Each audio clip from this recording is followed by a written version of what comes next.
할렐루야. 아멘. 네, 오늘도 비가 오는 날씨 속에서도 하나님께 예배드리기 위해 나오신 우리 사랑하는 성도 여러분 환영하고 축복합니다. 우리 오늘도 변함없이 하나님께 찬양하며 이 하루를 시작하길 소망하는데요. 우리 찬송가 391장, 우리 찬송가 391장 오 놀라운 구세주, 우리 찬송가 391장 오 놀라운 구세주, 우리 다 같이 함께 찬양하며 오늘 이 새벽 기도회를 시작하도록 하겠습니다. 391장 오 놀라운 구세주 함께 찬양하시겠습니다. 오 놀라운 구세주 예수 내 주 참 능력의 주시로다. 큰 바위 및 안전한 그곳으로 내 영혼을 숨기시네. 메마른 땅을 종일 걸어가도 나 피곤치 아니하며 저 위험한 곳 내가 이를 때면 큰 바위에 숨기시고 주 손으로 덮으시네. 오 놀라운 구세주 예수 내 주 내 모든 짐 벗기시네.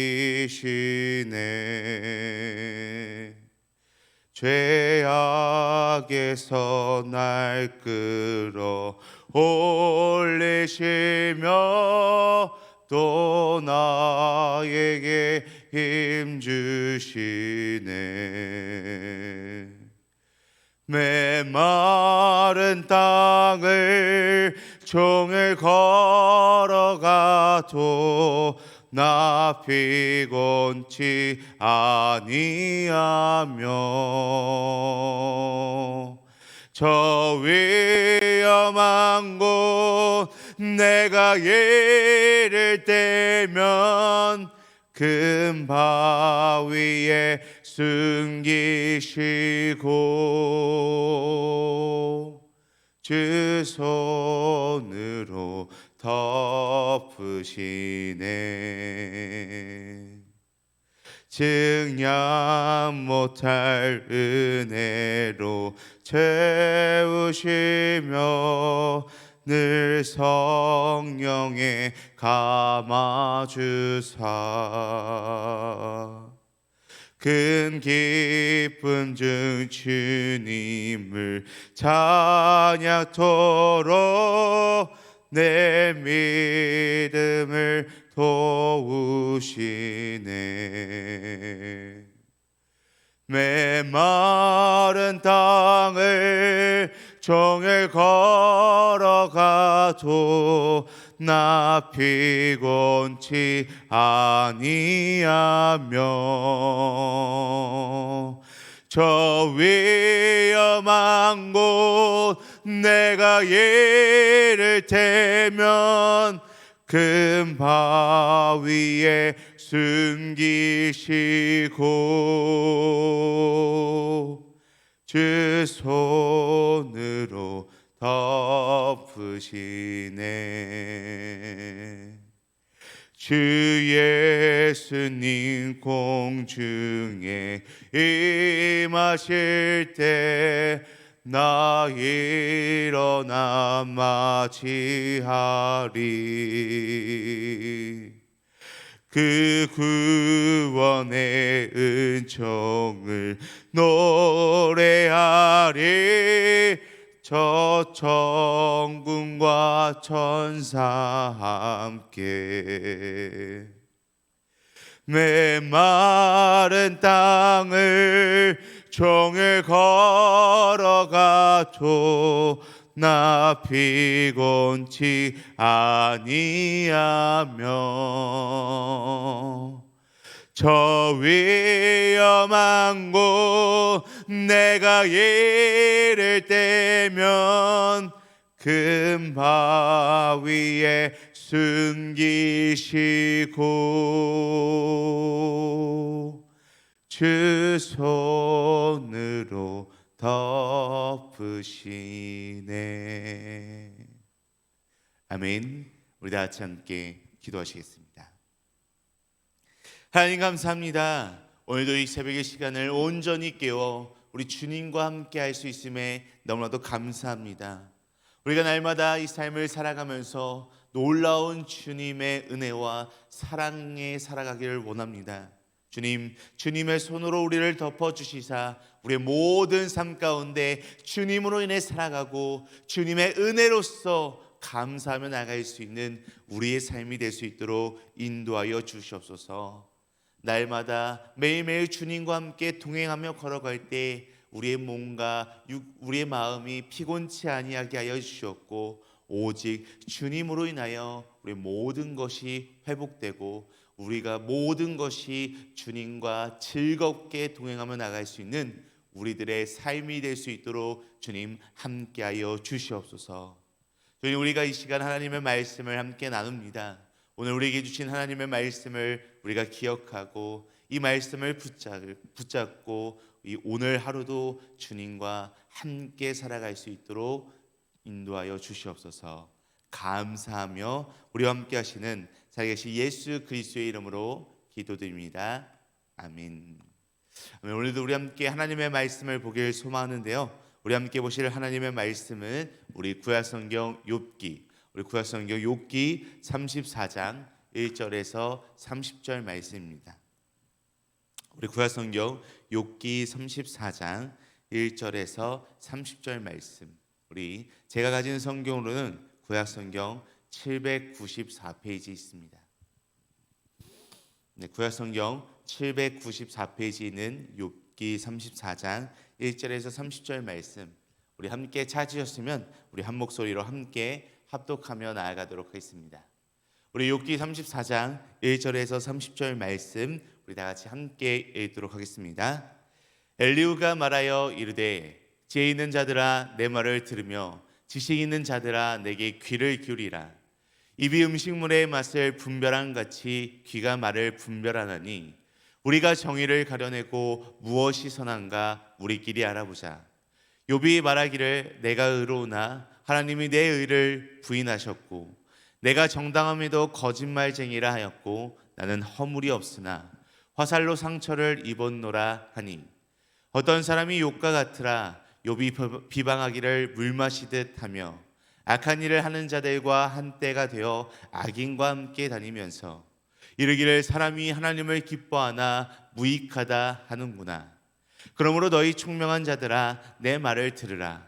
하나님은 악을 행하지 아니하시며 전능자는 결코 불의를 행하지 아니하시고 사람의 행위를 따라 갚으사 각각 그의 행위대로 받게 하시나니 진실로 하나님은 악을 행하지 아니하시며 전능자는 공의를 굽히지 아니하시느니라. 누가 땅을 그에게 맡겼느냐? 누가 온 세상을 그에게 맡겼느냐? 그가 만일 뜻을 정하시고 그의 영과 목숨을 거두실진데 모든 육체가 다 함께 죽으며 사람은 흙으로 돌아가리라. 만일 내가 총명이 있거든 이것을 들으며 내 말소리에 귀를 기울이라. 정의를 미워하시는 이시라면 어찌 그대를 다스리시겠느냐? 이롭고 전능하신 이를 그대가 정죄하겠느냐? 그는 왕에게라도 무용지물이라 하시며 지도자들에게라도 악하다 하시며 고관을 외모로 대하지 아니하시며 가난한 자들 앞에서 부자의 낯을 세워주지 아니하시나니 이는 그들이 다 그의 손으로 지으신 바가 됨이라. 그들은 한밤중에 순식간에 죽나니 백성은 떨며 사라지고 세력 있는 자도 사람의 손을 빌리지 않고 제거함을 당하느니라. 그는 사람의 길을 주목하시며 사람의 모든 걸음을 감찰하시나니 행할 자는 숨을 만한 흑암이나 사망의 그늘이 없느니라. 하나님은 사람을 심판하시기에 오래 생각하실 것이 없으시니 세력 있는 자를 조사할 것 없이 꺾으시고 다른 사람을 세워 그를 대신하게 하시느니라. 그러므로 그는 그들의 행위를 아시고 그들을 밤사이에 뒤집어 엎어 흩으시는도다. 그들을 악한 자로 여겨 사람의 눈앞에서 치심은 그들이 그를 떠나고 그의 모든 길을 깨달아 알지 못함이라. 그들이 이와 같이 하여 가난한 자의 부르짖음이 그에게 상달하게 하며 빈궁한 사람의 부르짖음이 그에게 들리게 하느니라. 주께서 침묵하신다고 누가 그를 정죄하며 그가 얼굴을 가리신다면 누가 그를 배울 수 있으랴. 그는 민족에게나 인류에게나 동일하시니 이는 경건하지 못한 자가 권세를 잡아 백성을 올가매지 못하게 하려 하심이니라. 아멘. 오늘 굉장히 긴 말씀이었는데요. 우리 함께 이 욥기 34장 1절에서 30절 말씀을 가지고 함께 말씀을 나누길 소망합니다. 우리가 살아가는 이 세상의 기준을 볼 때, 우리 이 세상의 사람들의 기준을 볼 때 말씀의 주인공, 우리가 계속해서 함께 살펴보고 있는 이 말씀의 주인공인 이 욥이라고 하는 사람이 고난을 받는 이유는 도무지 이해할 수 없을 것입니다. 심지어 이 욥기의 말씀을 읽다 보면 아무리 신앙이 있는 믿음의 사람이라고 할지라도 하나님을 잘 섬기고 따랐던 이 욥이 이렇게까지 고난을 받는 것에 대해서 이해가 가지 않는 성도님들도 있을 수 있습니다. 왜냐하면 사실 우리들의 인간적인 생각과 상식적으로 볼 때 고난받지 않아도 될 사람이 고난을 받는 것으로 여겨지기 때문입니다. 그렇다면 우리는 한번 생각을 해봐야 됩니다. 우리의 신앙의 기준으로 고난을 받을 자와 받지 않아도 될 자를 우리가 분류할 수 있을까요? 그럴 수 없습니다.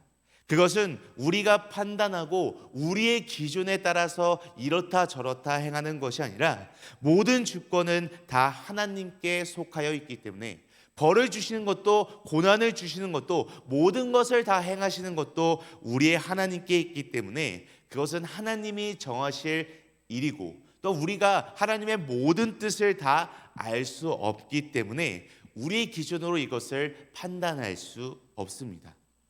우리가 계속해서 함께 살펴보고 있는 이 욥과 욥의 세 친구들, 그리고 지난주 토요일 날 등장했던 엘리후도 이러한 시각을 확고히 가지고 있지는 못했습니다.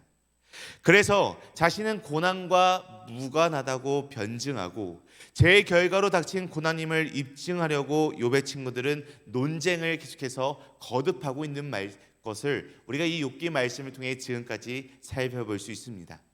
그리고 지난주 토요일 날 등장했던 뒤이어 나오는 이 엘리후도 하나님을 기쁘시게 하는 삶을 살았지만 아무 보람이 없다는 이 욥의 말에 격분해서 이 욥에게 이야기하고 있습니다. 엘리후가 보기에 의인, 하나님을 정말 잘 따르는 의인의 대명사처럼 여겨졌던 이 욥은 온데간데 없고 불평불만만 가득한 그러한 욥의 모습만 남아있는 듯 했습니다. 이처럼 욥을 책망하는 엘리후의 말도 결국 엘리후의 정의를 주장하는 것이다. 그저 엘리후가 생각하고 엘리후가 믿는 대로 이야기한다라고 이렇게 이야기할 수 있습니다. 우리 오늘 본문 말씀 17절 말씀, 우리 다시 한번 함께 읽도록 하겠습니다. 정의를 미워하시는 이시라면 어찌 그대를 다스리시겠느냐? 이롭고 전능하신 이를 그대가 정죄하겠느냐? 아멘.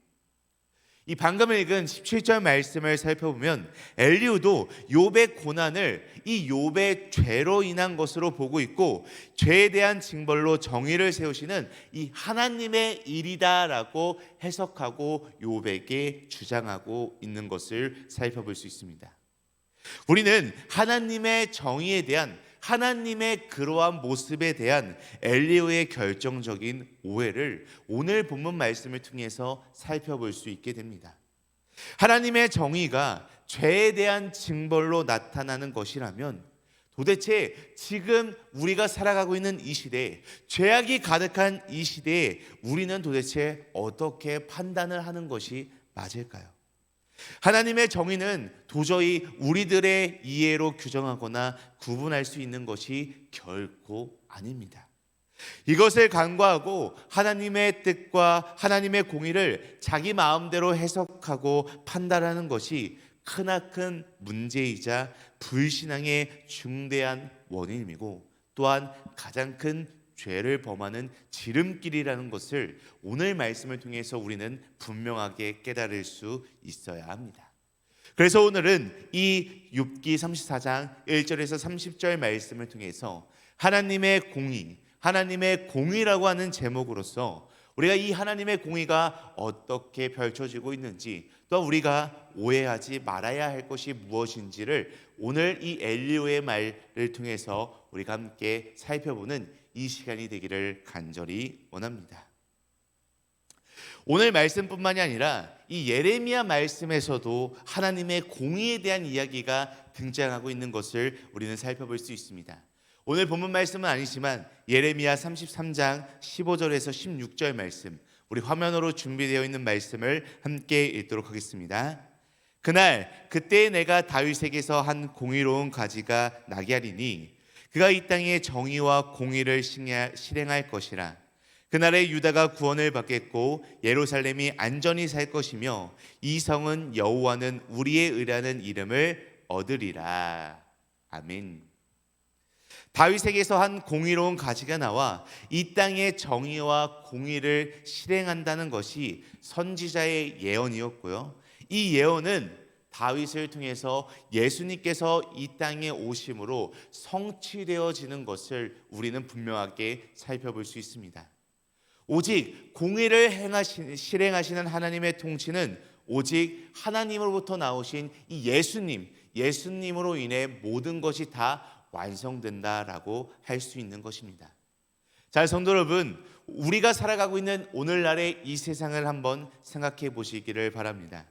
정의라는 말을 꺼내는 것조차 무의미할 정도로 부정과 불의와 부패가 우리가 살아가고 있는 이 땅에 너무나도 가득하고 만연하지 않습니까?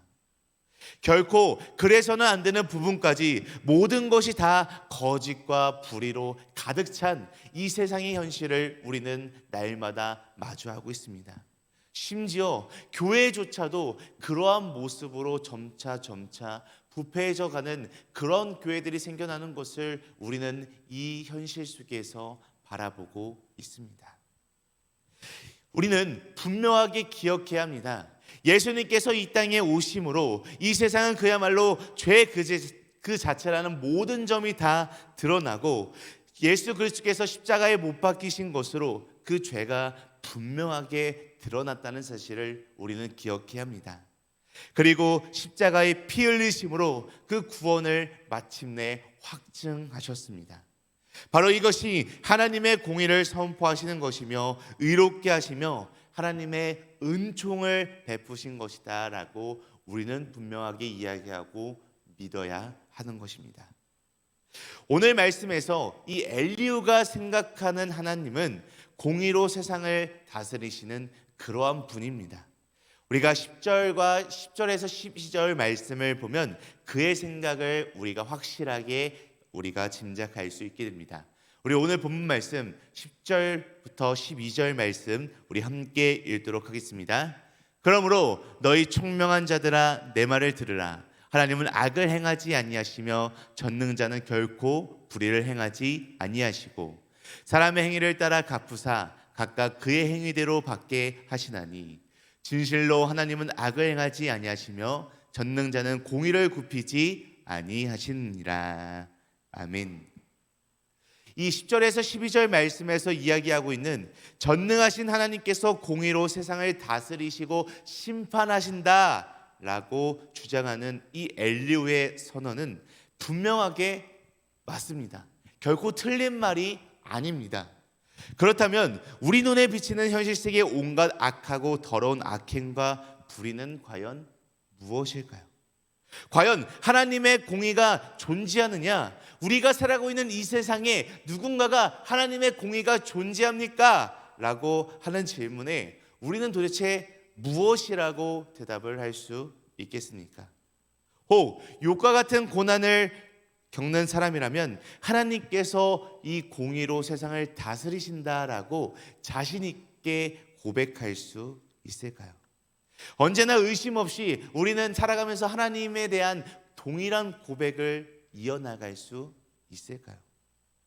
그 질문에 엘리후는 14절과 15절을 통해 죽음 앞에서 모든 육체는 흙에 지나지 않습니다 라고 이야기합니다. 이 말씀대로 우리는 그 이상 그 이하도 결코 아닙니다. 왕이나 고위 관직자도 거지나 중병에 고통하는 자도 결코 예외가 아닙니다. 죽음 앞에서 어떤 사람도 예외일 수가 없습니다. 따라서 하나님의 공의 앞에서는 그 누구도 서로가 옳다, 아니다, 맞다, 틀리다를 구분하고 구별할 수가 없는 것입니다. 모두가 하나님의 공의로 판단받아야 할 그저 그런 흙일 뿐입니다. 다시 말하자면 누구도 다른 사람에게 하나님의 공의를 잣대로 당신은 심판받을 죄인이다 라고 단정 지을 수 없다라는 것입니다. 하나님이 세상에서 공의로 임하셔서 이 모든 것을 심판하신다면 모든 죄인과 불의한 자들은 이러한 하나님의 심판을 면치 못할 것이고 그것이 하나님의 공의가 진정으로 다 완성될 수 있다라는 것입니다. 그러나 하나님은 아무런 죄가 없으신 우리들에게 아무런 죄가 없으신 예수 그리스도를 죄가 많은 우리들에게 보내주셔서 전혀 다른 방법으로 하나님의 구원의 공의를 실행시킨 것을 우리는 분명하게 믿고 있습니다. 그래서 예수 이름 앞에서 구원하지 못할 자는 결코 없습니다.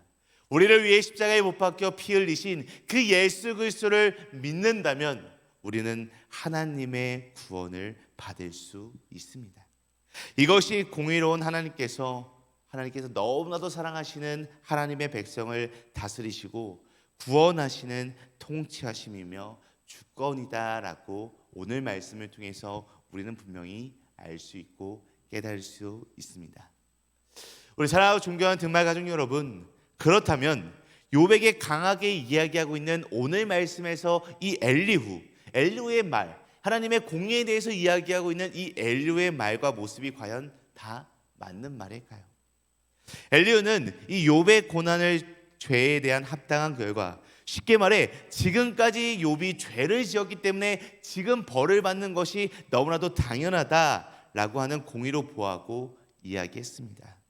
만약 욥이 일찌감치 고난의 이유가 자신의 죄에 있음을 인정하고 엘리후의 말처럼 다시는 범죄하지 않겠다라고 하나님께 고백하였다면 모든 논쟁은 새 친구와 엘리후를 만족시키며 아마 이 모든 이야기가 다 종결되었을지도 모릅니다.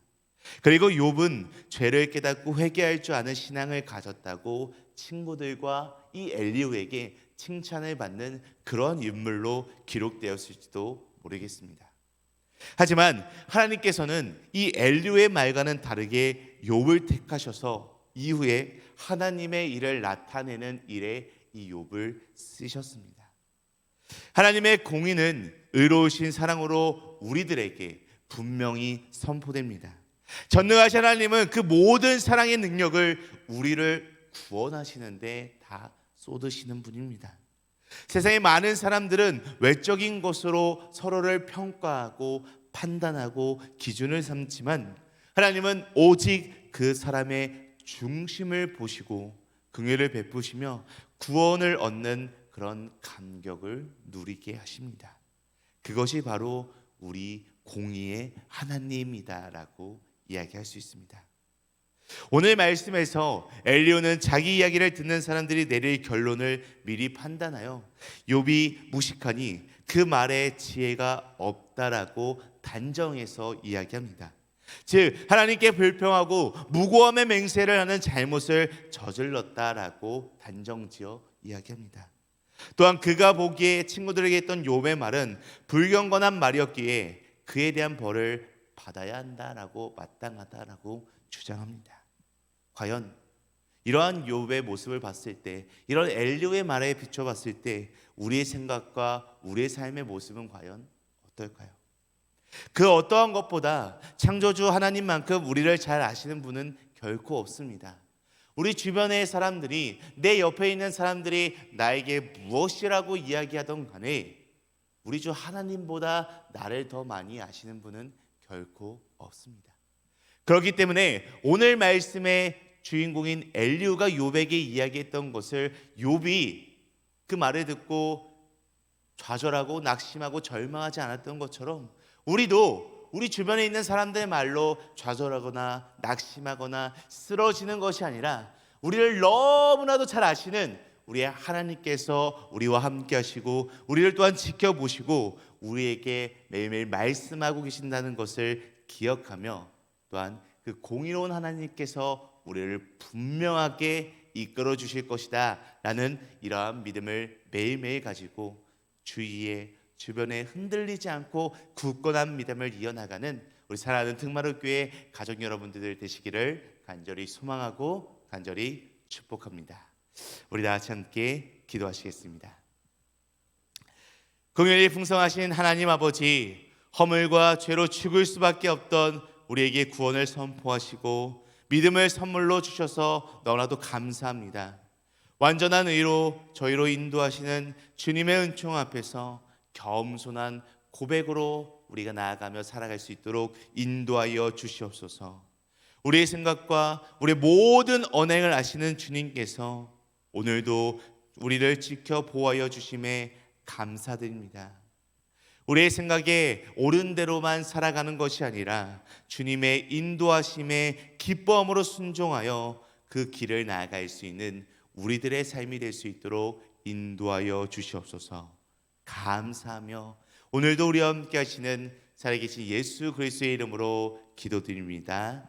아멘. 하늘에 계신 우리 아버지여, 이름이 거룩히 여김을 받으시오며 나라가 임하시오며 뜻이 하늘에서 이루어진 것 같이 땅에서도 이루어지이다. 오늘 우리에게 이러한 양식을 주시옵고 우리가 우리에게 죄 지은 자를 사하여 준 것 같이 우리 죄를 사하여 주시옵고 우리를 시험에 들게 하지 마시옵고 다만 악에서 구하시옵소서. 나라와 권세와 영광이 아버지께 영원히 있사옵나이다. 아멘. 아멘. 오늘도 우리 함께 말씀을 기억하면서 함께 기도하며 나아가길 소망합니다. 우리 함께 기도할 때 두 가지 기도 제목을 놓고 기도하길 원하는데요. 첫 번째로 허물과 죄로 죽을 수밖에 없던 우리에게 구원을 선포하시고 믿음을 선물로 주셨다는 것을 기억하며 날마다 감사의 삶을 살아갈 수 있는 우리의 모습 되게 하여 주시옵소서라고 함께 기도하시겠습니다. 우리 이어서 두 번째로 기도할 때 우리의 생각이 옳다고 생각하며 살아가는 것이 아니라 주님의 인도하심에 따라 날마다 순종하며 살아가는 우리들의 삶이 되게 하여 주시옵소서라고 우리 함께 이렇게 두 가지 기도 제목을 놓고 기도하실 후에 각자 가지고 계신 문제와 어려움, 슬픔과 기도 대상자들을 놓고 우리 자유롭게 기도하다가 각자의 처소로 돌아가도록 하겠습니다. 우리 다 같이 함께 기도하시겠습니다.